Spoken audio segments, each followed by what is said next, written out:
Halo Sobat CGI, kali ini saya merangkumkan 5 tokoh Islam di Kerajaan Samudra Pasai yang mendukung perkembangan Islam Nusantara. 1. Sultan Malik As-Saleh. Sultan Malik As-Saleh, ini bukan sekadar raja biasa. Dia adalah pendiri Kerajaan Samudra Pasai, kerajaan Islam pertama di Nusantara. Tapi tahukah kamu, di balik namanya yang megah, tersimpan kisah heroik yang jarang diungkap? Nama aslinya? Meora Silu, seorang pemuda biasa yang naik tahta setelah menemukan jejak kekuasaan ilahi. Legenda mengatakan, dia bertemu Nabi Muhammad dalam mimpinya, lalu memeluk Islam dan mengganti namanya menjadi Malik As-Saleh, Raja yang Saleh. Sejarawan menemukan koin emas bertuliskan namanya, bukti nyata kekuasaannya di abad ke-13. Samudra Pasai di bawah kepemimpinannya jadi pusat perdagangan dunia. Rempah, emas, dan ulama dari Timur Tengah berdatangan. Yang bikin penasaran, bagaimana dia mengislamkan ribuan orang tanpa perang? Rahasianya, diplomasi cerdas. Alih-alih memaksa, dia menjadikan Pasai sebagai kota multikultural yang ramah. Makamnya di Aceh Utara masih dikunjungi hingga sekarang. Saksi bisu kejayaannya.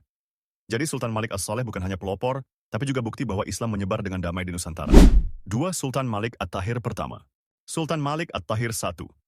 Dia bukan sekadar raja biasa, dialah salah satu pendiri kerajaan Islam pertama di Nusantara. Tapi, kenapa namanya jarang disebut? Yuk, telusuri kisahnya. Sultan Malik At-Tahir Piyun adalah penguasa pertama Kesultanan Samudra Pasai, kerajaan Islam yang berdiri di Aceh sekitar abad ke-13. Nih, fakta unik. Dia bukan hanya raja, tapi juga tokoh penting penyebar Islam di Asia Tenggara. Bayangkan, di zamannya, Pasai jadi pusat perdagangan dunia. Rempah, emas, bahkan ulama dari Timur Tengah ramai berkunjung. Tapi, ada yang menarik. Malik At-Tahir IV punya hubungan dekat dengan para wali penyebar Islam di Jawa. Konon, dialah yang menginspirasi berdirinya kerajaan-kerajaan Islam selanjutnya. Sayang, sejarah seringkali melupakannya. Kenapa? Mungkin karena Pasai akhirnya ditaklukkan oleh Portugis, tapi warisannya tetap hidup sampai sekarang. 3. Sultan Malik At-Tahir II. Sultan Malik At-Tahir II. Dia adalah salah satu raja terakhir yang kekuasaannya bikin decak kagum, tapi hilang begitu saja dari catatan sejarah. Kenapa bisa begitu? Simak cerita lengkapnya.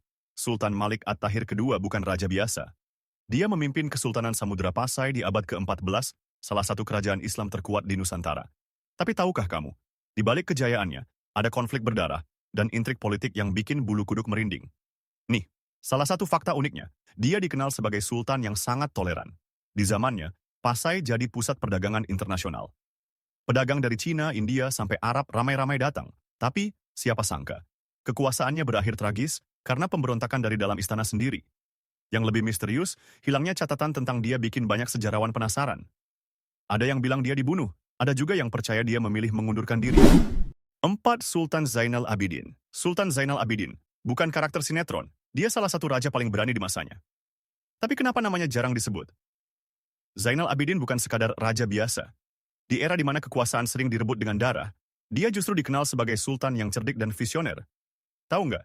Dia berhasil mempertahankan tahtanya dari puluhan pemberontakan, tanpa perang besar. Gimana caranya? Rahasianya? Diplomasi tingkat dewa. Darah memang panas, tapi Zainal Abidin pilih otak dingin. Alih-alih menghabisi musuh, dia malah menjadikan mereka sekutu. Bahkan, kerajaannya jadi pusat perdagangan tersibuk di wilayahnya. Cerdik banget kan? Tapi jangan salah, dia juga punya sisi keras. Pernah suatu kali, ada pemberontak yang negosiasinya nggak mempan. Apa yang dia lakukan? Langsung gebuk habis, tapi tetap dengan cara yang bikin musuhnya kapok tanpa dendam. Ini namanya smart brutality, or suckers. Warisan Zainal Abidin masih bisa kita lihat sampai sekarang, dari arsitektur megah sampai sistem pemerintahan yang jadi acuan. 5. Syekh Ismail. Syekh Ismail. Dia adalah salah satu tokoh misterius yang disebut-sebut sebagai pintu gerbang Islam di Nusantara. Tapi siapa sebenarnya dia? Dan mengapa namanya jarang disebut? Nah, Syekh Ismail ini hidup di abad ke-13, era kerajaan Samudra Pasai, kerajaan Islam pertama di Indonesia. Dia bukan sekadar ulama biasa, tapi seorang guru spiritual yang dipercaya sebagai murid langsung dari ulama besar Timur Tengah. Kabarnya, dialah yang membawa metode dakwah damai, menggabungkan budaya lokal dengan ajaran Islam. Yang bikin penasaran, jejaknya samar. Nggak banyak catatan sejarah yang menuliskan kisahnya secara detail. Tapi, para sejarawan percaya, dialah salah satu arsitek penyebaran Islam di Sumatera dan Jawa. Bahkan, ada yang bilang, Wali Songo pun terinspirasi dari ajaran-ajarannya. Tahu nggak? Konon, Syekh Ismail punya keahlian luar biasa, menguasai banyak bahasa lokal. Ini yang bikin dakwahnya efektif. Dia nggak cuma ngomongin teori, tapi menyelami budaya masyarakat. Makanya, Islam bisa diterima dengan mudah.